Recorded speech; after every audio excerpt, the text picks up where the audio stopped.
Yesterday, Democratic officials conducting oversight at these facilities has been a point of tension between those lawmakers and immigration officials all across this country. And now DHS has issued new guidance, making it harder for lawmakers to conduct that oversight. The agency has decided that members of Congress now have to give 72 hours notice before attempting to visit an ICE facility. Joining me now, Congressman Jimmy Gomez, Democrat of California, who represents parts of Los Angeles. So, Congressman, when I have people just show up at my door to my house, I don't have time to clean my house and pretend that I always live in that state. You give me 72 hours. I can present a home to you that looks like Martha Stewart lived there. That's why they're not supposed to have that lead time, right? Because you don't want to give them time to correct their errors. So your reaction to this new policy? Well, they're breaking the law, plain and simple. The law states that we don't have to give any notice. We can just show up to conduct congressional oversight, especially regarding the conditions of the facility. If people are getting water, food, medicine, do they have a place to sleep? Do they have a place to eat? Do they have a place to use the restroom? That's the stuff that we can do without notice. But them putting forward that new policy, that doesn't mean that they're not in violation of the law. They are definitely in violation of the law. It's plain and simple. And what they're doing is trying to say that they are above the law once again, and the American people need to speak up against it. Congressman, I want you to take a listen to Benny Thompson, the ranking Democrat on the Homeland Security Committee. What he said in a statement that the policy is, quote, sorry, that sound you're hearing is the lights coming back up in our studio. This is the statement from Congressman Thompson.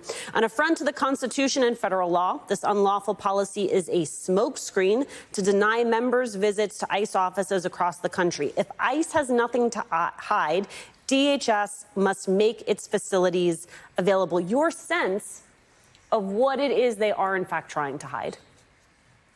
That's exactly what I'm talking about. One, overcrowding. Two, people are not getting access to their attorneys and due process, being forced to sign paperwork for expedited removal, and also the conditions. One of the I heard a story of a little girl that was picked up with her mom, that she was eating potato chips for more than a day and drinking just water because they don't have, especially at the kind of facilities I visit, they don't have the resources, the access. So we know that they're trying to hide all those abuses. That's why it's important that we can just get in at a moment's notice. And if we give notice, they're going to definitely clean it up, trying to make it seem like there's not overcrowding. And they're also making up new standards of what type of facility. The one I went to, they basically said that it is a field office, so the law doesn't apply. And they said people are not being detained, they're being processed. Well, that's complete BS. I asked a very simple question. Are people allowed to leave? No. So you're being detained. And we know that is a big sign outside says detention center. But they're just making up the facts there and deliberately lying about what those facts are.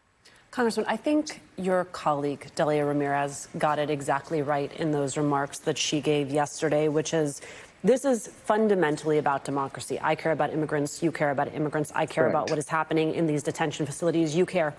Even if you are an American who is not particularly interested or invested in that piece of things, you should still be hair on fire about the fact that this administration is not allowing members of Congress to do its job, to conduct oversight. So if you take what is happening around detention facilities and you extrapolate it out, what other forms of oversight are you worried about no longer having access to?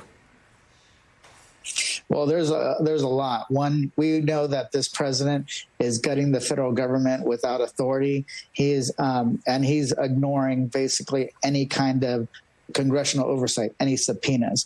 That makes it extremely difficult. We also know when it comes to intel, I'm on the House Intelligence Committee. Our job is to conduct oversight of the intelligence apparatus. I want to make sure that we can continue to do that.